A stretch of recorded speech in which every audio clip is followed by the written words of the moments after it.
Y'all ready to jump into the message today?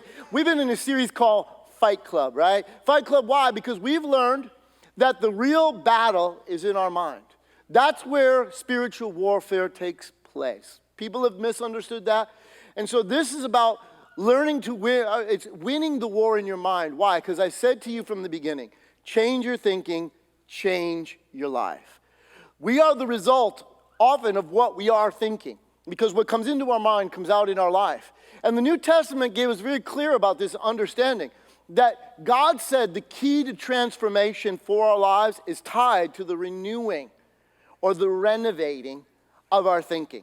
So having our minds renewed is so critical, is so important that you and I get it. So here's the title of today's message: KO your negative thoughts.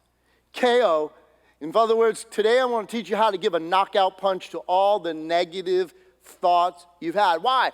Because what we learn in this series, science and Christianity are not at odds with each other. In fact, if you're a Christian, the understanding is you love science because why? Science tells you how God did what he did. The idea that science could disprove God is just foolish to begin with. Okay? If science is about the physical world that we live in, God is spiritual. So how could you even go there on that front? But the idea that science helps us to understand this way. And what we've learned through neuroscience is this, that every thought creates a neural pathway. And the more you think a thought, the easier it is to think it, and the more stronger that pathway becomes. And so we have to learn, because as I've said to you in the course of this series, that it's impossible to have a positive life with a negative mind. And so today we're going to learn to give a KO, a knockout punch, to all of our negative thought life. So listen, here's the big idea for today.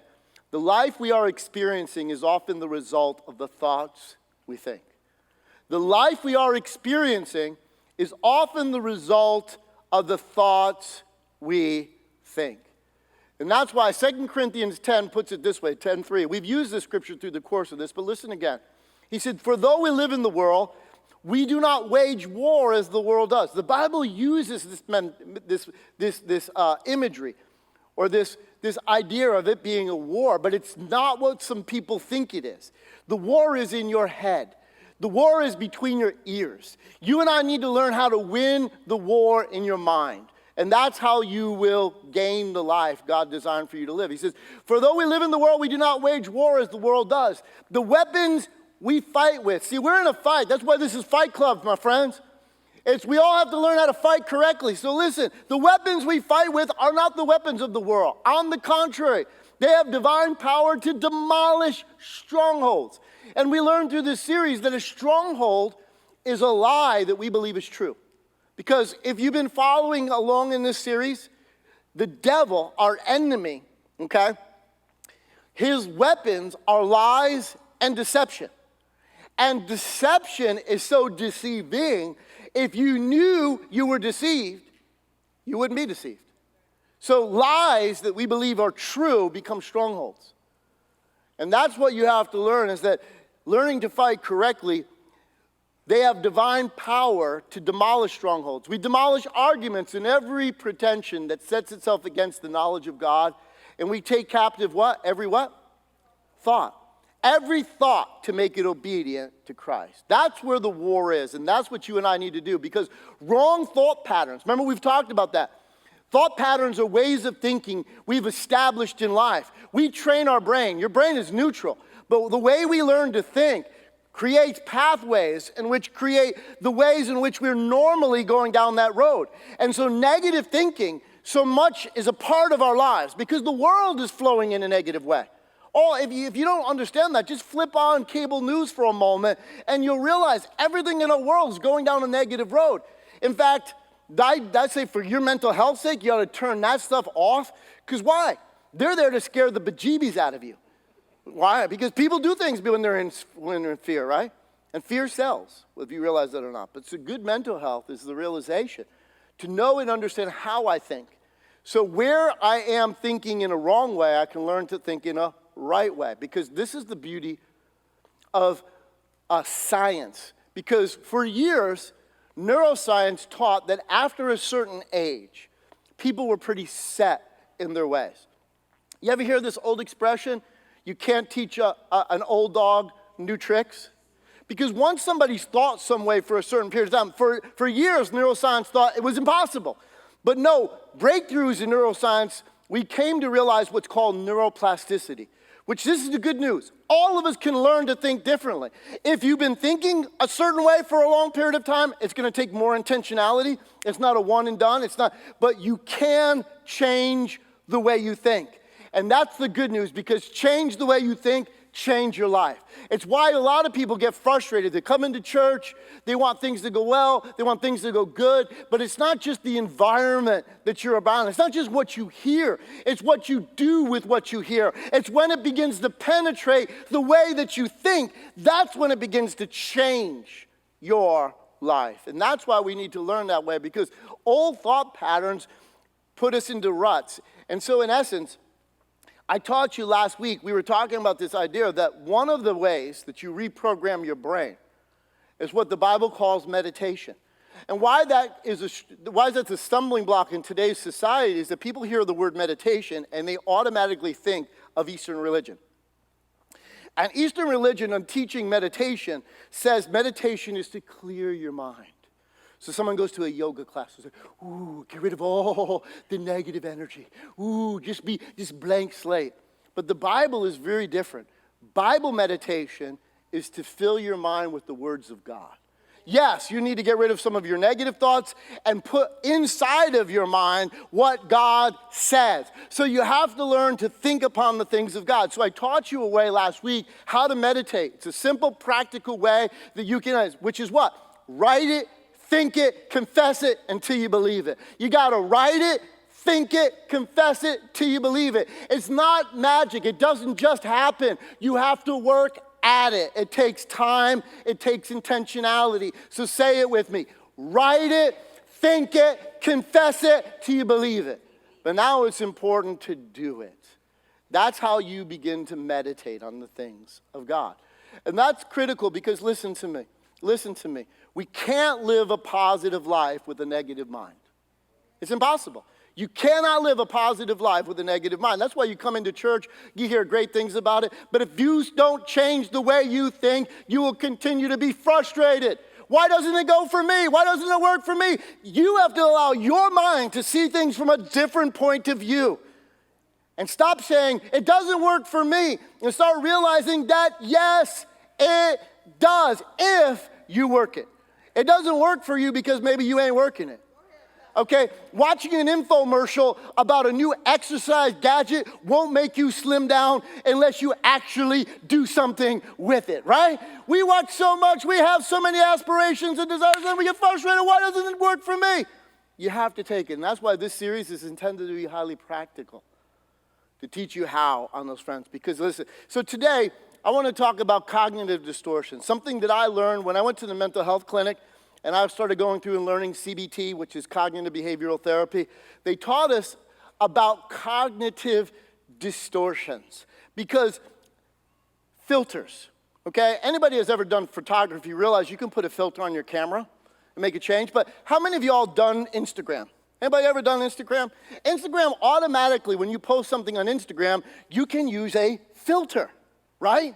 Change the filter, change the feel, right? So filters are the way in which we see things through. And all of us have used it because if you've ever put on sunglasses, you are filtering the light. And isn't it different? You can choose the lens, you can choose the color of the lens, which colors your world, all right? But looking through a filter, you and I must realize that experiences in life have created beliefs. And those beliefs, our mind automatically filters things based on things we believe are true to validate the things that we believe. Okay? So to change it, you have to change the filter. Now, I've been really honest with you guys, sometimes almost embarrassingly. But I can tell you, I told you, one of the things I struggled with, I didn't realize it at the time, was believing I wasn't good enough. Well, I'll share an experience where filters can make a difference, okay? I had this opportunity a few years ago to go speak out in Los Angeles at the LA Dream Center, okay?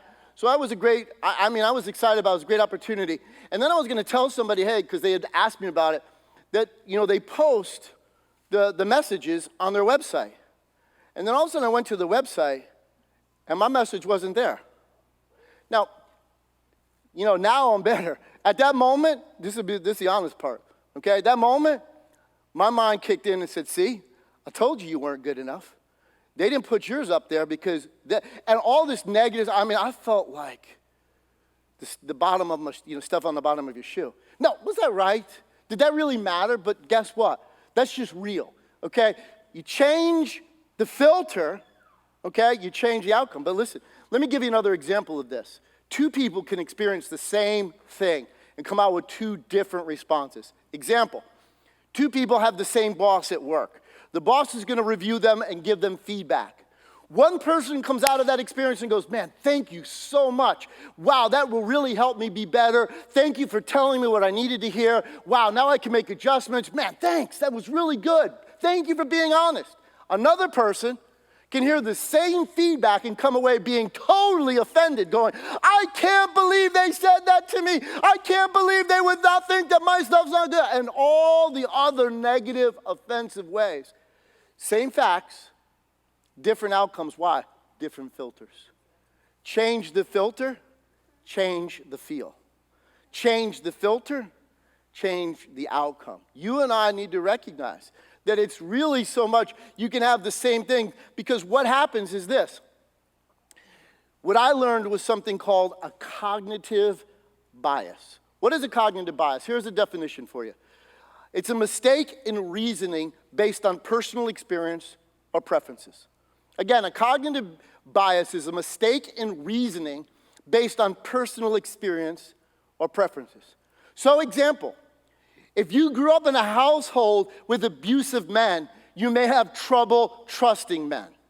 Or if you were a child and grew up and you were physically abused as a child, it may be difficult for you to trust any form of authority over your life. See, personal experiences can form beliefs, and they become filters. They create a cognitive bias. You may grow up in a family and your family talked in a certain way. You may have been around parents and parents are like, man, the problem is rich people. Rich people are always creating a problem. I'm telling you what, that's the problem in our society is all these rich people, right?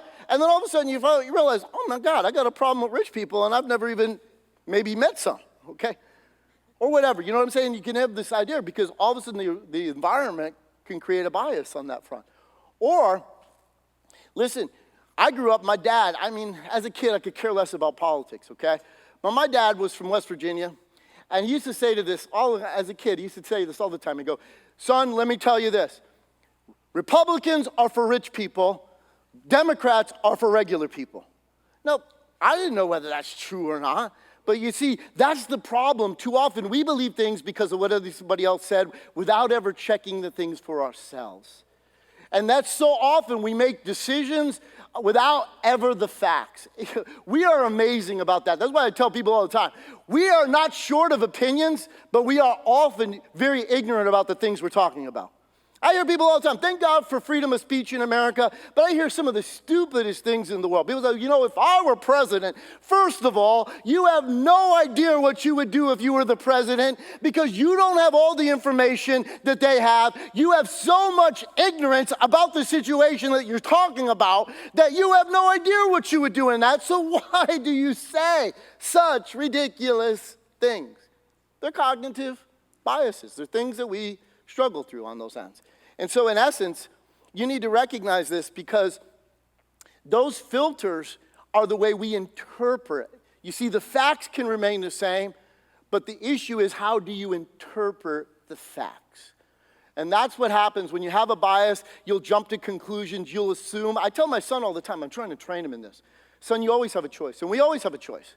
You can assume the worst, or you can believe the best. And sometimes we just go away from the situation. We assume something that may not be true whatsoever, and we have a bad day. Oh, they looked at me bad.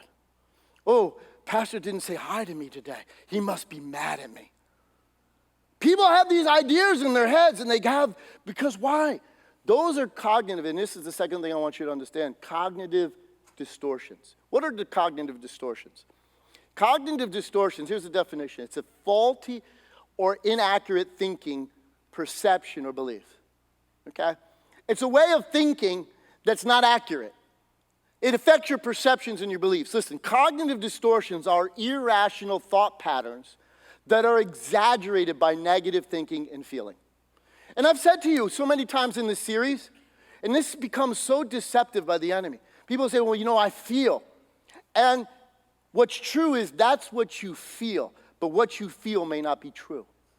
And that's what throws people off so much. Because whether or not we like to believe this or not, you make most of your decisions based on your feelings and your emotions. We tend to think of ourselves as, these intellectual people. We reason everything out. But no, most of the decisions we make because of our feelings and our emotions. And trust me, every advertiser out there knows that.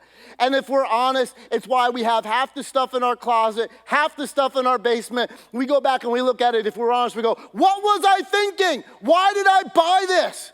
Because you acted on an emotion. You acted on a feel. I want to feel better, so I'm going to go buy something. Whether the idea, can I afford this? Right? We have so many things that we've decided, and that's one of the deceptive parts because we think we're so intellectual. But really, no, the Bible teaches us that we're sensual. And the enemy has exploited that for the length of humanity.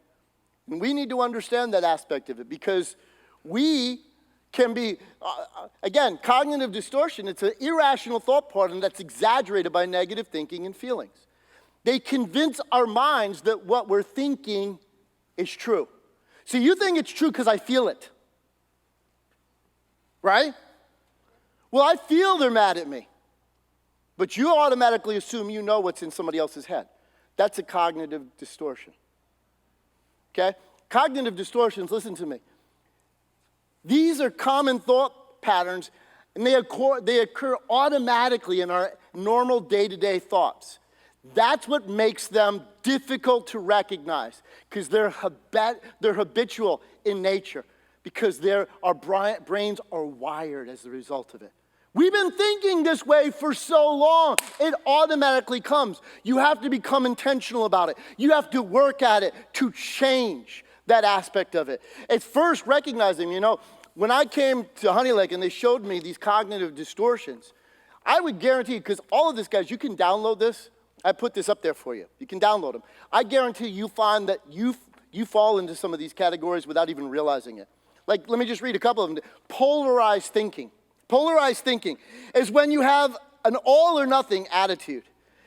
You're a black and white type of person. In other words, listen, you come home with a B in school, and all of a sudden, I'm a failure because I don't have an A. Well, cannot we celebrate a B? Or maybe the problem is parenting, that you don't celebrate a B because it falls short of something you expected. What are we trying to raise? Perfectionists? But that's part of the problem. We have this distorted thinking. It's all or nothing. One little thing goes wrong, here's another one. Catastrophizing. What's catastrophizing? Catastrophizing is one thing goes here, and all of a sudden it blows up into everything. So I hear, oh my God, gas is at $5 a gallon. We're going to lose our home. We're going to go broke. Everything's going to fall apart, right? All of a sudden everything's going. Why? Because we have this way. It's catastrophizing. You take something small. You ever hear the term making a mountain out of a molehill? We catastrophize so many times. Here's one. It's called mental filtering. There's negative mental filtering, which means you forget all of the good things and you focus just on one negative thing.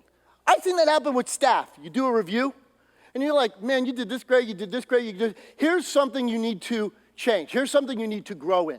And they become focused and fixed on the one thing that you mentioned. They come back a week later and they feel, I'm like, what the heck did you not listen to the rest of it? Really? But how can we all be that way? I have fallen into those ends. You start thinking, I'm wrong. I'm a failure. That was something I struggled with. So one thing goes wrong, and then all of a sudden, it extrapolates into everything else. Those are all parts of cognitive distortions. I encourage you to go through them because you have to discover them. They're not easy because you have automatic ways of thinking. And that's why finding these things, but the good news is that you can change them because they're habitual patterns of thinking. That's why it takes time to change them, okay? They're false and inaccurate, but you believe they're good. And that's why it takes time. You have to confront your current beliefs to change them into something else. Let me give you an example, a biblical example of a cognitive distortion, okay? When God saved the people of Israel out of the land of Egypt, what was their occupation before God showed up and told Moses to bring them out? What was their occupation? They were slaves, right? God shows up, does amazing things, right? He delivers his people, as a biblical phrase, with a strong hand and an outstretched arm. God does miracles, signs, wonders, all of this stuff, brings his people out, right? But how many of you know, just because of things that God's doing in your life today, it takes time to renew your mind. We have a way of looking at the Bible and go, I can't believe if I saw that, I wouldn't act like that. Are you kidding me? God has shown up so many ways in your life, but yet a new challenge. Just COVID-19, and we lose our mind. Everybody wigs out. Fear takes over, right? So God promises the people of Israel. Now, is God good on his word? They just saw him, right? But God says, I'm going to give you a promised land. What I had sworn to my covenant partner Abraham, it's time to pay up. So you're going to go into a land that's flowing with milk and honey. They get up to the edge of the promised land, and Moses is instructed to send 12 spies, one from every tribe in Israel. So 12 spies go in to spy out the land that God promised to give to them, right? So 12 different people experience the exact same facts, right? But what happens? Just like normal parts of life. 10 come back with a negative report. 2 come back with a positive report. 2 people come back and say, we're ready, able to take the land. Caleb and Joshua's like, yes, we can do this. What they all agreed about. They said, it is exactly as God said. It is a land flowing with milk and honey. We brought back some of the fruit of the land. Look at all of this bounty that's there. But listen to what it says in Numbers 13. Then Caleb silenced the people before Moses and said, we should go up and take possession of the land, for we can certainly do it. So he had one opinion, right? But look what happens next. But the men who had gone up with him said, we cannot attack those people. They are stronger than we are. How do they know that? They assume the worst, right? They are stronger than we are. And that might not even be true, but guess what? How'd they get out of Egypt? Because they were strong? See, the filter you look through, do you look through the promises of God or do you look to your own abilities? Joshua and Caleb had confidence. Why? Because they knew God was faithful. The first thing we forget when fear comes in, right? But look at what they said. We cannot attack the people that are stronger than us. And they spread among the Israelites a bad report about the land that they had explored. They said, the land we explored devours those living in it. Now stop for a moment. If that were true, would they have seen anybody when they went in it? If the land devoured those that were living in it, there wouldn't be anybody, right? But don't we exaggerate? That's how our mind goes. Automatically, everybody's against me. You don't know that. You don't know that. In fact, most of the time you assume you know what somebody else is thinking when you don't. Right? But look at, they said, the land, it devours the people that are living in it. That's not true. All the people we saw there are of great size. Now, was that true? No. Were there some giants in the land? Yes. But they made what they saw to apply to everybody. Everyone's a giant. See, there were cognitive distortions. They catastrophized it, okay? All the people there are of giant size. We saw the Nephilim there. The descendants of Anak came from the Nephilim. Now, this is the point where they said which is true. And let me tell you this. It doesn't matter what anybody else thinks about you. You know what matters? What you think about yourself. And why are you letting someone else's opinion dictate what you feel about yourself? And sometimes, listen to me, why are you letting your feelings dictate what you believe about yourself versus what God says about you? So this part they said was true, okay? It said, we seem like grasshoppers in our own eyes. That was their own self-image. That's what they believed. We seem like grasshoppers in our own eyes. But then look at the next thing they said. And we look the same to them. They have no idea how the people in the land looked about them. Nor do you know how people think about you unless they tell you. Okay? But here's the point. They came back 2 different groups. All 12 saw the same thing.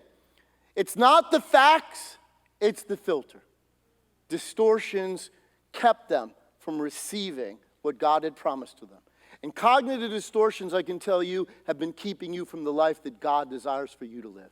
You say, well, if God wants it, why doesn't he just do it? Because God works with what you believe. If you don't believe you're worth anything, then he has nothing to work with. But when you begin to say, you know what? Because God is, and because God loves me, then I can. See, you can say, I can't do it, but when you get a hold of the truth, and it says, I can do all things through Christ who strengthens me, then the filter isn't what I have, it's who God is. That's the difference. So listen to me, listen to me. So what's the answer? This is something that I learned. It's called cognitive reframing. Cognitive reframing is a tool, okay? But listen to this. What is cognitive reframing? It's a choice. You always have a choice. What you think, whether you realize it or not, is your choice. And I get it. It may take time. You may have runaway thoughts. You get into fearful situations and your mind just goes crazy. But you can corral that horse. You can break that horse. You can make your mind think what you tell it, not where it wants to go, because it's always gone there. It's a choice to create a different way of looking at a situation or relationship to change its meaning. To change its meaning. It's a tool for how to reprogram our minds, how to rewire our brains. You see, how you look at a situation, how you choose to look at a situation, that's the way you frame it. Okay? We have a choice. And see, listen to me. This is so important. We can't control what happens to us, but we can control how we frame it. You can't control what happens to you in life, but you have every choice how you will look at it, how you will frame it. Life doesn't always go as we expect, does it? A lot of us sit in the audience today. Did life has always gone the way you expected it to go? Maybe you went to school, maybe you got a degree, maybe you worked real hard, you came out of college, and you didn't get a job in what you had studied for. Now you're in another field of occupation, you're overqualified, you're not even loving what you're doing, it didn't go the way you anticipated. Or maybe you married your childhood sweetheart, you thought there would never be a problem, we're gonna float down life on the love boat. It's just gonna be good, we're gonna love it every day long. And then a storm came up and the boat started rocking, the next thing you know, you're divorced. And didn't go the way you anticipated going. But we always have a choice. How will we frame it? You can't control what happens to you, but you control how you frame it. In other words, listen to me.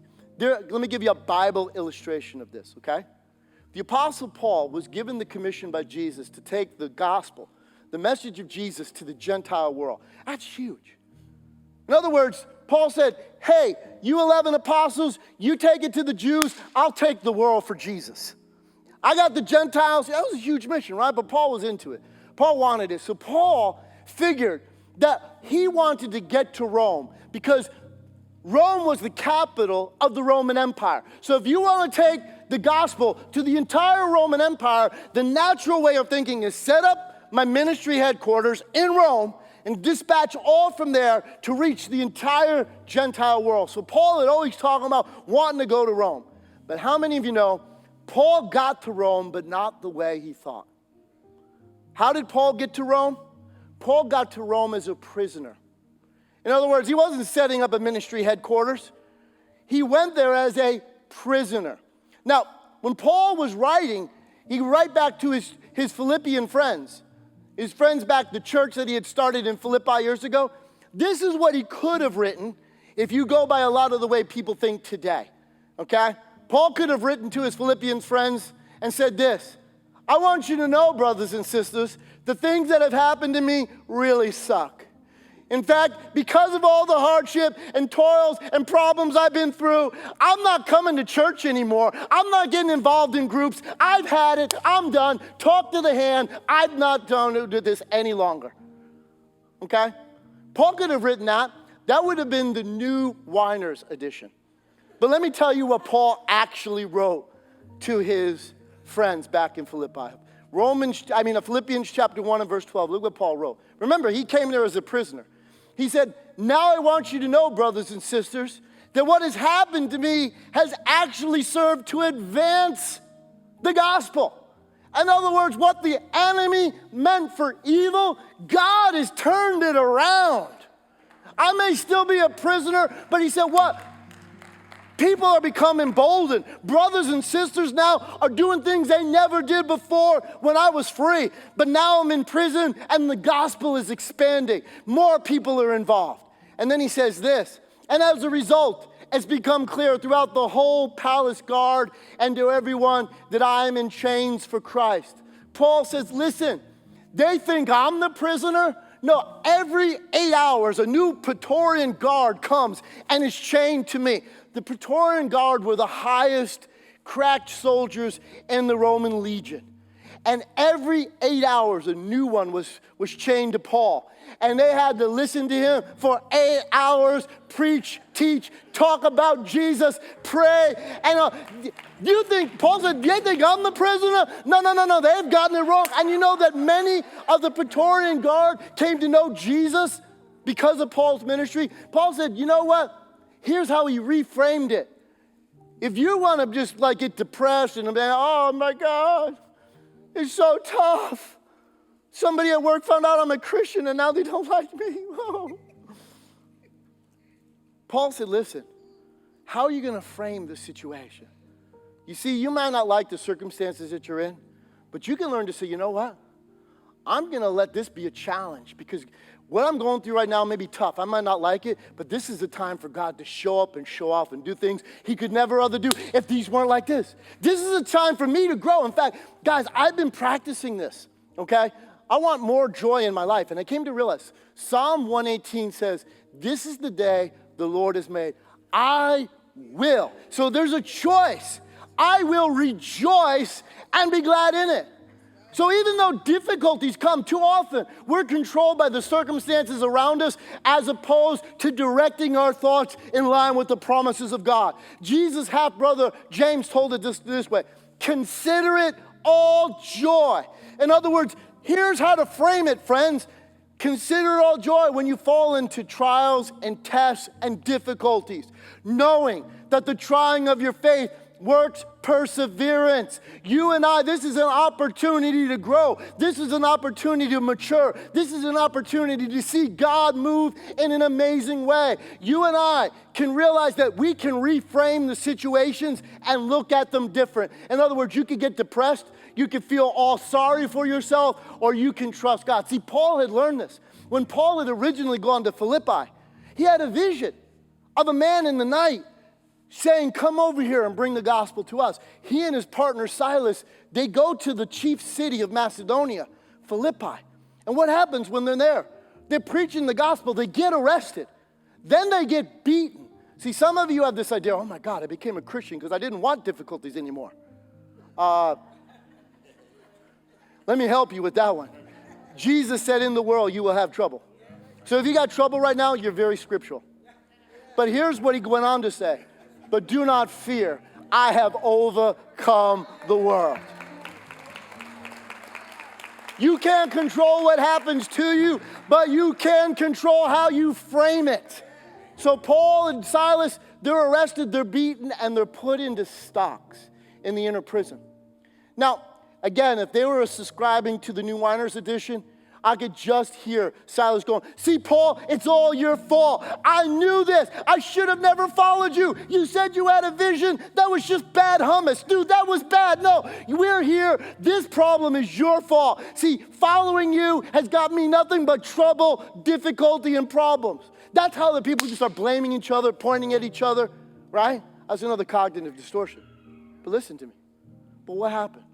Paul and Silas, it says at midnight, sang and gave praises to God. and the prisoners heard them. Do you know one of the things that, you know what we lost as the Christian community in 2020? We lost an opportunity to truly influence our culture in a way. I'm trusting God to get this back. But when all the problems occurred in 2020, the church lost its mind just as much as the people in the world. And we let fear dominate and control us. We let craziness, we let politics split us. We let all this craziness go on because why? Change your thinking, change your life. Until you get control of that end. See, Paul and Silas didn't let their circumstances control them. They trusted God. And that's the thing that you and I have to understand. That's how you frame it. It may not be going the way I want it to go right now. This is another opportunity to see God do something amazing. Another opportunity right now. Hey, I may be going to something that I don't want to go to, but I'm going with my wife, so we're going to just enjoy time together. Okay? You have a way, because let me tell you. Let me close with this, okay? Rewriting our stories. See, reframing our stories. 3 simple things that you can do to do this, okay? Number 1, thank God for what didn't happen, okay? People come in and are bummed out. Oh, I got into an accident. The fender of my car, you know how much damage I was in my past account? I got a deductible. I'm like, did anybody get hurt? Well, how can we praise God for that nobody got hurt? Come on, thank God for what didn't happen. Stop getting obsessed, obsessed with what did happen, and look at the broader, bigger picture. Thank God for what did not happen, okay? Number 2, practice pre-framing as a practice. Make pre-framing a practice. Make pre-framing a practice. What do I mean? Before you ever get into a situation, think about it beforehand. Listen to me. We all know how to do this because what is worry? Worry is being upset, scared about something that hasn't happened yet, right? It's assuming the worst. And the more you worry, the more it controls you, right? Well, how about pre-framing the situation through the promises of God? To look at when I face a difficulty, this is what I'm going to trust. This is what I'm going to believe. This is how I'm going to handle this. When things are not going the way they are, you know what? When my boss comes in having a bad day, I'm going to take that as a challenge to say, I'm going to remain joyous no matter what's going on around me, no matter what's happening in these situations. Pre-framing the situation means meditating on the promises of God before they ever come to pass, expecting God to show up and show off in the midst of it, even in the midst of difficulties. So practice pre-framing. And thirdly, listen. Look for God's goodness. Look for God's goodness. You know what they call making a mountain out of a molehill? When you look at just one thing and you make a big, you forget. When you look back, you're going to discover that God was far more present in your situations than you have ever even been. But you only find, listen to me, you only find what you're looking for. So you go looking for something in your house, you're on a mission. You want to find something, right? But you only find what you're looking for. What do vultures look for? Dead stuff, right? Why are we looking for the latest gossip? Why are we looking for what's going on wrong? Why do we care about what happens with Johnny Depp? I mean, come on, really? Why are we obsessed with all the craziness in our world? Okay, what do vultures look for? Dead stuff. Why do we come in, okay? What about that? But what do hummingbirds look for? Nectar. Sweet stuff, right? Sweet stuff. Why don't we go about looking for the goodness of God? Because it's far more prevalent than we have recognized. God is good. God is in the midst of it. There's so many things that could have happened. Thank God for what didn't happen. Practice pre-framing the situations, but always be on the lookout for the goodness of God, and you will become overwhelmed that God is good and his mercies endure forever.